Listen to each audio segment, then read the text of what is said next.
Now, Eyewitness Sports. Welcome into WPRI OOT. I'm Ruthie Polinsky alongside Yanni Karakis, Maury Hirsch, Gordon Gang, back together. That's our theme song. Always singing. Do you know today is 328 Day, the official 28 to 3 day? 28 to 3. I saw something like tag your friends that are Falcons fans because today's their favorite Who's a day. Falcon fan? I will say this. That's what I was going to say. When I was at the Jersey Shore last summer at my in-laws, a lot of Eagle Super Bowl, like the Barstool one with just the score, what was it, 34-31 or whatever? Yeah. A lot of that down on Jersey Shore. They love that. Yeah. They try and make that. Steve try Pasquale to is wearing the 28 to 3 right now. He is wearing the 28. I saw a shirt today. I said March 28th. It's absurd, though, at 2:38 in the third quarter that was the score. It is wild. We're just past 2:38 Eastern time, right? Okay. Yeah. All right, let's get into it. Happy opening day to my colleagues. Let's go. Big day, big day, big day. Let's start with the Red Sox opening on the West Coast. It's kind of anticlimactic when your team doesn't get to start in your city. It's the worst. Yeah. All right, we've talked about this before, but now it's kind of like the anticipation is real. It's alive and well. Can the Red Sox repeat their world title? Yanni? Not only can the Red Sox repeat, they will repeat. Oh. That's what you I have, right? declared That's this your on the prediction. Sports Wrap. This is a team that won 108 games last year and returned everyone in their lineup. Even if they win 10 fewer games and get at 98, that gets them in the playoffs. The only slip up is if they get the wild card with the Yankees and their season comes down to a single game. That's the only slip up, and the Yankees could dethrone them in the AL East. But their lineup is stacked. Their pitching staff is so deep right now, 1 through 5. 5 solidified starters and guys that have produced at various levels over their careers at a high level. And I think you just know what you're going to get. Alex Cora in year 2. All those same pieces are back. The bullpen's the big issue, but if they're up 8-3 and it's 8-5, they still win that game. I'm more concerned about the bullpen later in the year into October than I am in April. Cora tweeted an hour ago, #DoItAgain. Ooh, I love damage that. done. I love that. Oh, yeah. It fired me up, and I was like, I love that the manager is bandwagoning the he's starting the chants and the theme of the And I was a little late to the party last year. I didn't think they were going to win. You guys Maury? were earlier They're as good as their record. As good as their record, my They're man. 0-0 right now. now. And it's crazy to think, what did they go in the postseason? They 11-3. 11-3. Yeah. So that's pretty much the ratio, or a little bit better than they were winning in the regular season. Right. And I'm all in this year, so that probably means they won't win it. Right. I guess my only argument to that, just to play devil's advocate, because I think for all intensive purposes, they can and they will repeat. Other teams got better, right, in the offseason, so you have to kind of compare. Did the Yankees get better? We'll see.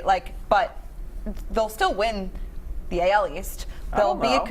You don't? It's not a given. I think they will, but it's going to be tight. Yeah, I think that's more of a given than repeating as world champions. Because if the Yankees won 100 games last year, let's say they win 100 again, I don't think the Red Sox are going to win 108. That was sort of historic in nature. I think, honestly, something that's a little concerning in the AL East is Tampa Bay. I think that's going to be kind of interesting storyline. Why is everyone high on Tampa Bay? I mean, they played well at the end of last year. They heated up at the end of last year, and they were just really kind of in a rough position to be in this league. Yeah, but, they kind of started the opener role. I hate the opener role. Yeah, you hate that, yeah. Can the Red Sox repeat? Yeah, they can. For sure they can repeat.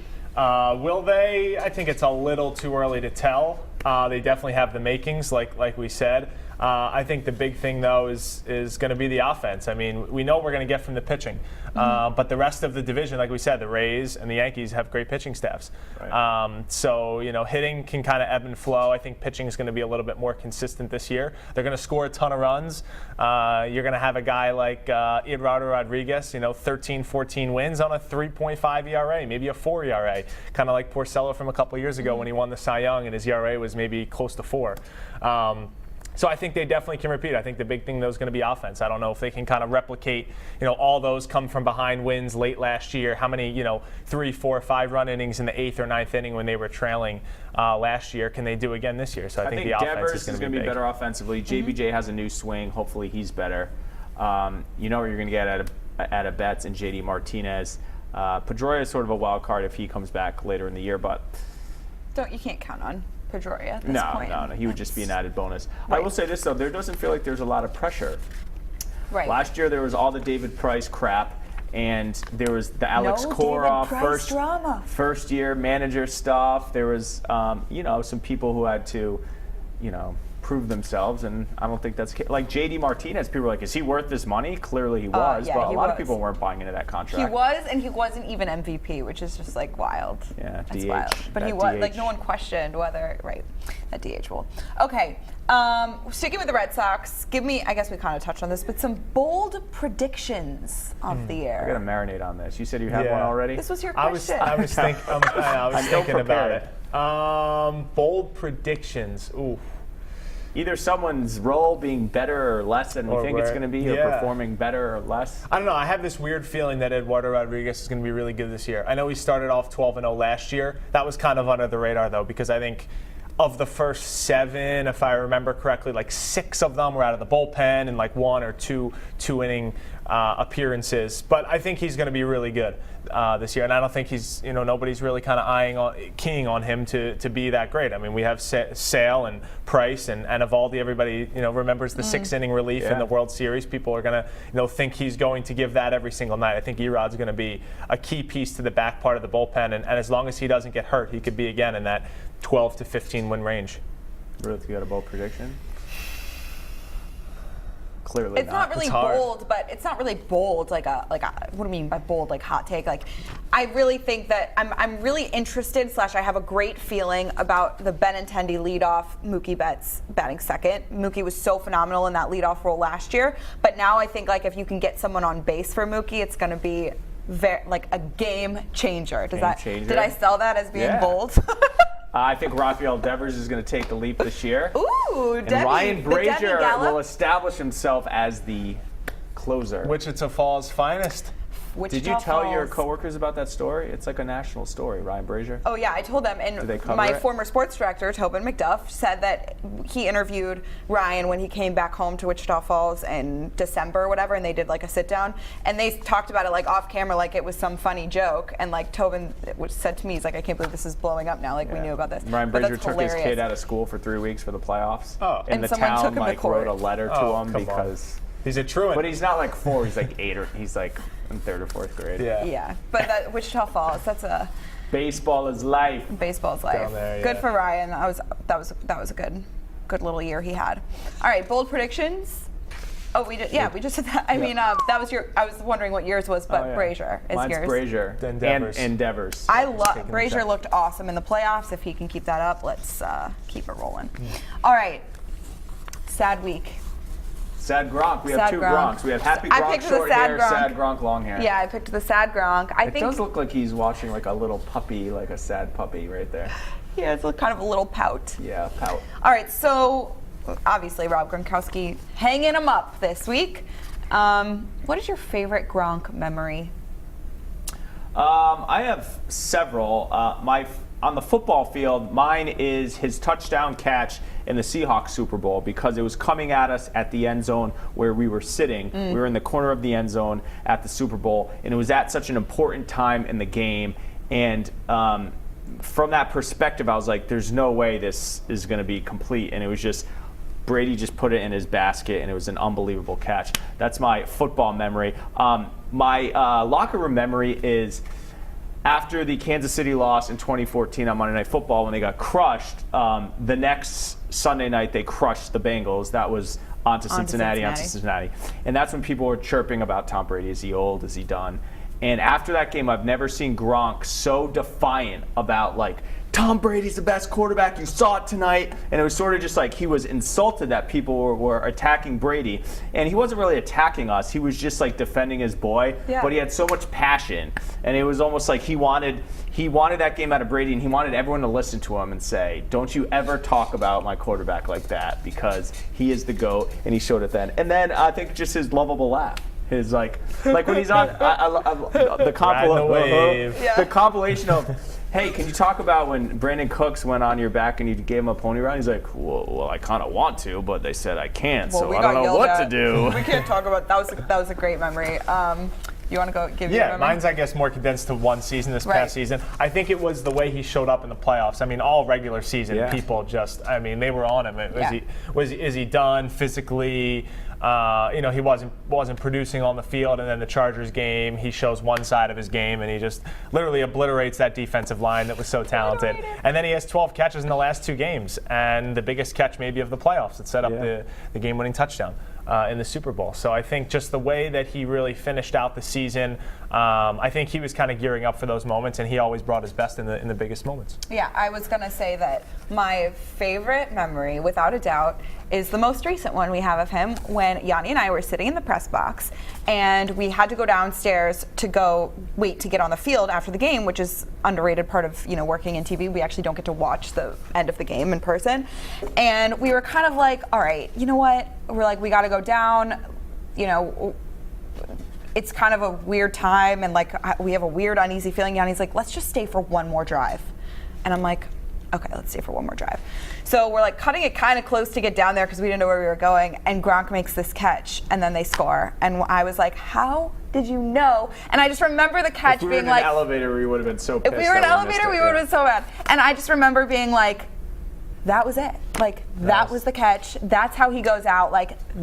If that's what happens. I literally had tears in my eyes at this point, just nonstop. I'm on the phone with you, cutting highlights, stressed out about deadline, and she's crying like she's watching a rom-com. Walking around like this, and for a lot of reasons, not as a fangirl, but just as very grateful to be there. Whatever, just needed to define myself. So that's my favorite on the field memory / witnessing the history. My favorite personality story.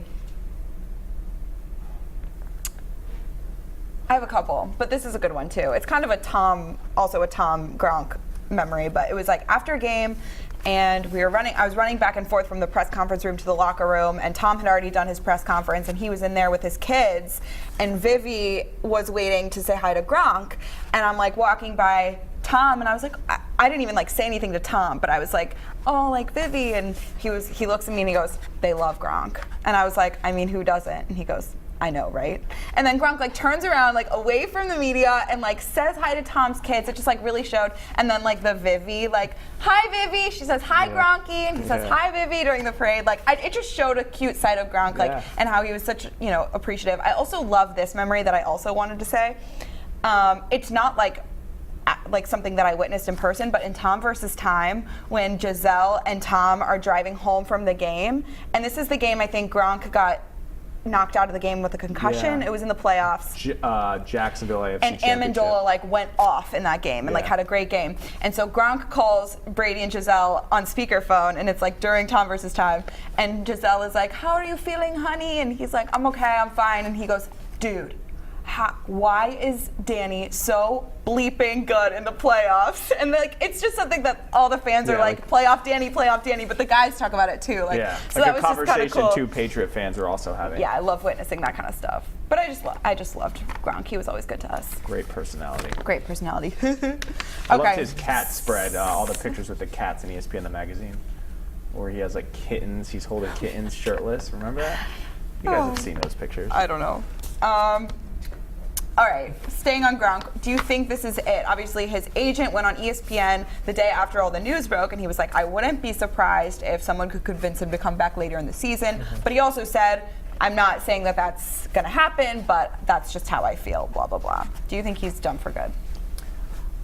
I do, mostly because I don't think it's his call. I think that this isn't in Belichick. This isn't a Belichick deal. Right. You can't be half in. You have to be all in. Right. And you can't call him up and be hey, I kind of want to be back. I mean, if the situation was perfect in November and he's feeling great, maybe, but I don't know if Belichick's sort of into that. I think he's just going to move forward. Right. And I don't think he wants to play for anyone else. He had the storybook ending. So if another team calls, does he want? I give it a, what? That was also one of my favorite memories that I witnessed, and someone asked him about. Someone asked him, I was in Detroit for this game, and I was standing right in front with my cell phone, and someone asked him, was there are rumors that you were maybe going to get traded, and you said you didn't want to go, and he said, yeah, that happened.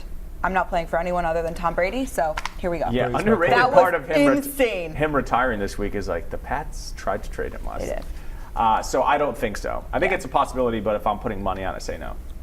I don't know when I said this. It might have been a while ago, but I said I think if Gronk came back, maybe the Patriots would say, oh, maybe, you don't have to show up for training camp.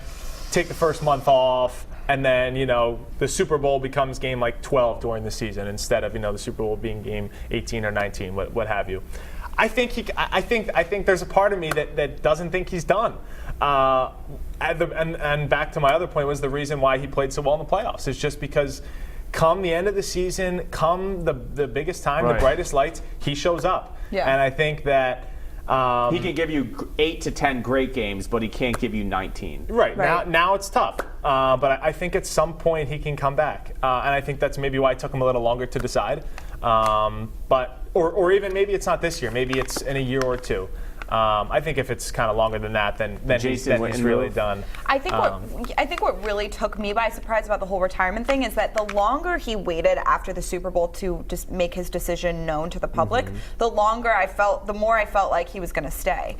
And so I think that's what caught me off guard. So it made me feel like he's really torn here. Right. So was his decision really? It was bad timing for the clear-cut? Patriots because had they known going into free agency, Right, and that he was off the books, they could have done a lot of different things. So that's the only reason I feel like there's a possibility. But in the same way, that's not a Patriot thing to do, to be like, hey, I kind of screwed you guys in the off season, but now I'm kind of deciding to come back. It'd be cool. I mean, if there's Gronk watch and we're asking Belichick that every press conference, it's going to get real. It's ugly. a PR nightmare. PR nightmare for them. Poor Stacey James.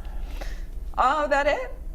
No, we got something else. NCAA. Oh, wait, you guys added this. The big dance. Go Blue tonight, baby.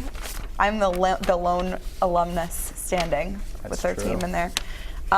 Michigan. How come there's no upper third on these lower thirds? I put them in there. I don't know what's going on. Steve, any idea? I've been staring at him being like, why do these look different? Huh. I typed them in. Chiron issue? I typed them in OOT. It's in the script here. All right.